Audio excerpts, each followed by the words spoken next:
Today we will be looking at One False Move from 1992. It is one of the most obscure films of 1992, of all the 90s, actually, the entire decade. When you look at the best films of that decade that are lost, that aren't well known anymore, One False Move is going to be somewhere near the top of the list. I only heard about it because of Siskel and Ebert.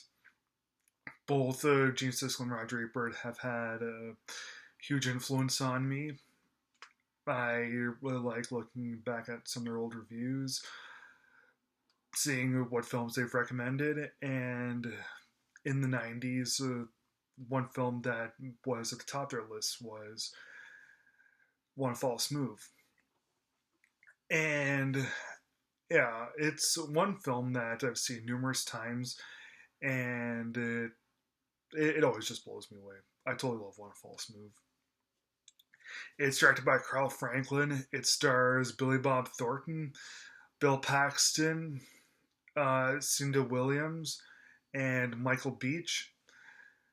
Obviously, the best known people of that cast are Paxton and Thornton. But I'm sure you've heard the names Michael Beach and Cinda Williams before, just possibly. I would call this probably Bill Paxton's best performance out of what he's done. Either this or Frailty from 2002. He's both excellent in those. Bill Paxton is a really good actor in all that he does, but there's just something about him in One False Move that really gets me thinking. Okay, this has got to be probably his best, or maybe Frailty. He is a very under as an actor. Bill Paxton is very underrated. He hasn't really gotten a chance to when he was alive. He never really got a chance to show off his greatness as an actor. And one of the films that One False Move, which really should have been his ultimate showcase, was originally going to be set for a straight to video release back in 1992, but word of mouth got around and ended up getting a theatrical release. Soon after getting its theatrical release, soon after its acclaim by critics, it just fell off the map right again. But some select few people, such as myself, are trying our best to keep this alive. So the movie is about three criminals: Ray Malcolm, who's played by Billy Bob Thornton, his girlfriend Fantasia, who's played by Cinda Williams, and Pluto, with a college graduate with a high IQ, who's played by Michael Beach. They're Los Angeles criminals who are also killers. Well, Fantasia isn't really. She's the gentlest one of the group. And they're all involved in drug dealings. The movie actually opens up with an extremely brutal sequence and that involves a drug ripoff. Actually, two drug ripoffs.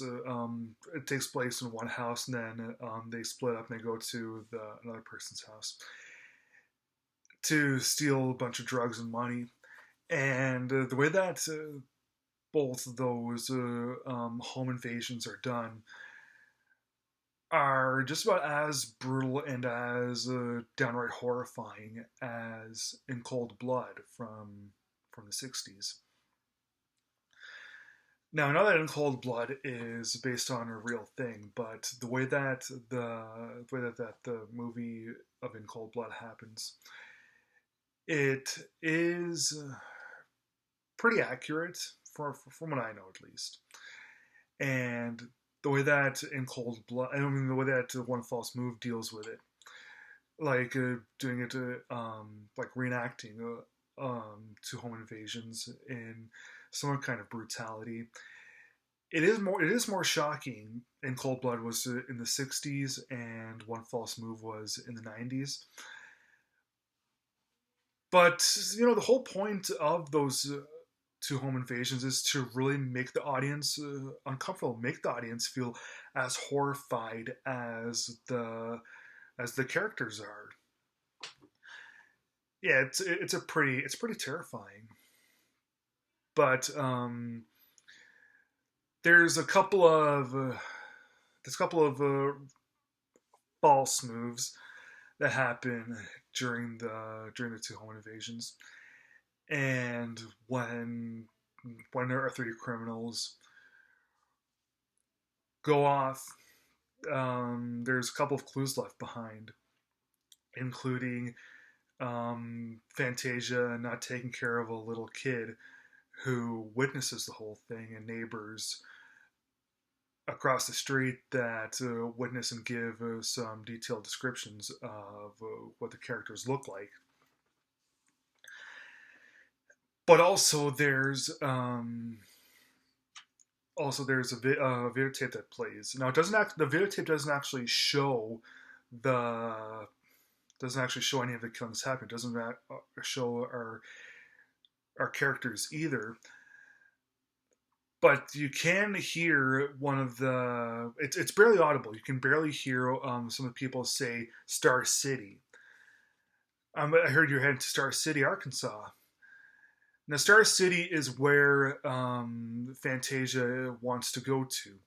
The plan with them is that they're going to head off to Houston, um, score some more drugs there, and then Ray and Fantasia, who are boyfriend girlfriend, head off to Star City, and um, Pluto heads off to Chicago, where he's originally from. But when the police end up getting the tape, they're able to decipher the inaudibility of the videotape, and they do hear when it says Star City, and they get in touch with Star City police.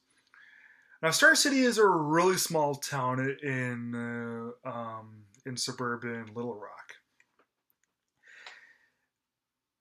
and they get a hold of the sheriff there, or chief of police. I don't know which one.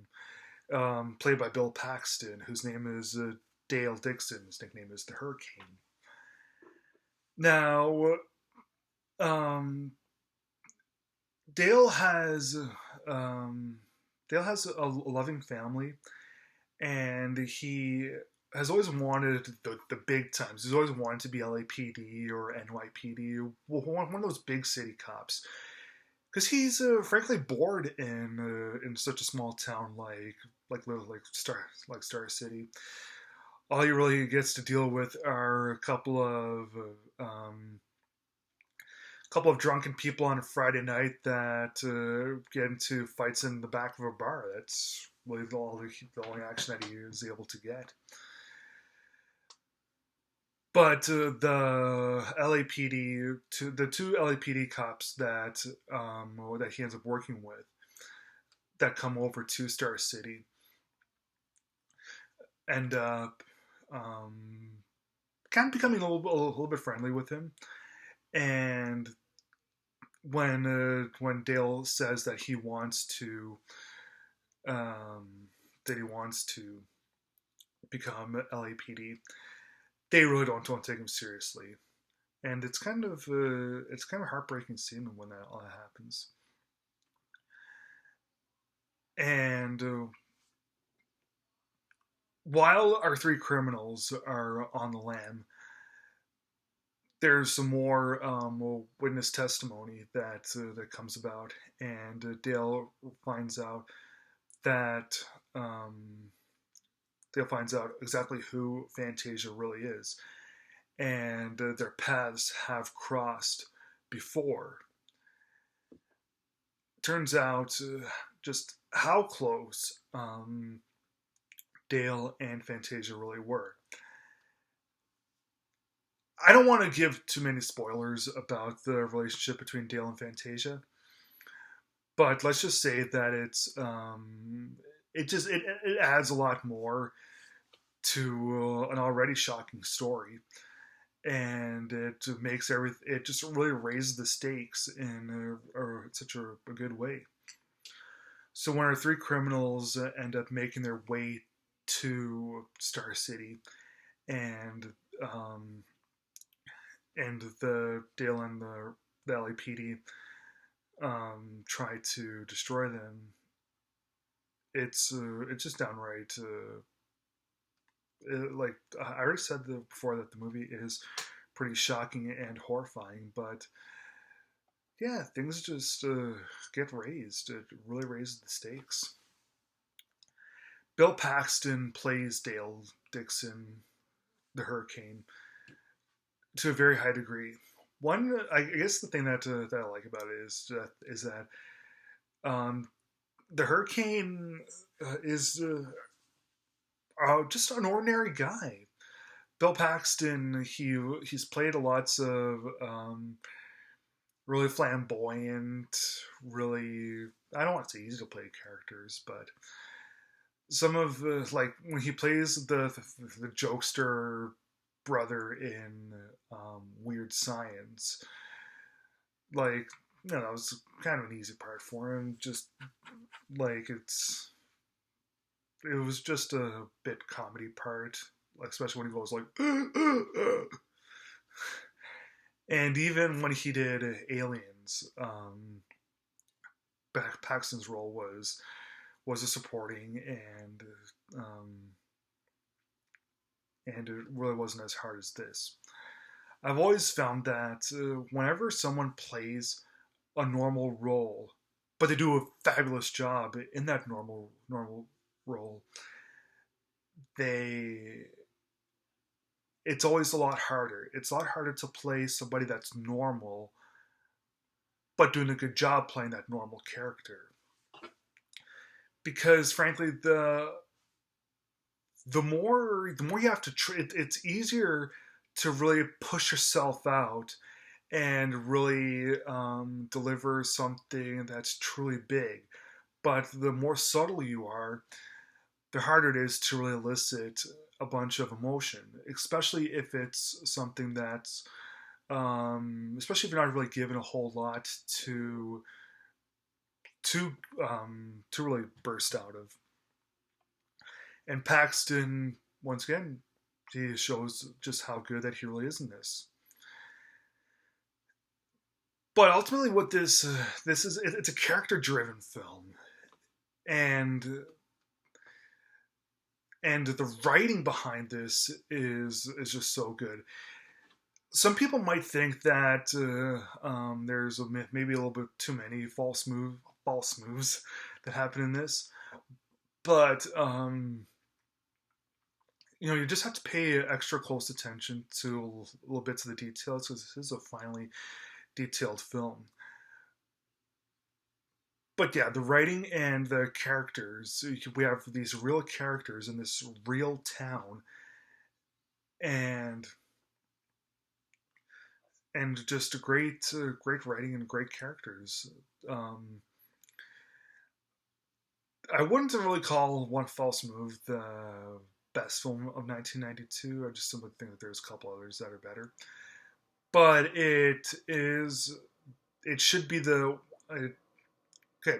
You got Malcolm X and Unforgiven, which were like the hottest acclaimed films in 1992. But One False Move is one that really should be a lot better remembered than it already is, because it really is that good of a film. The writing and acting and everything about it is just so strong, so great.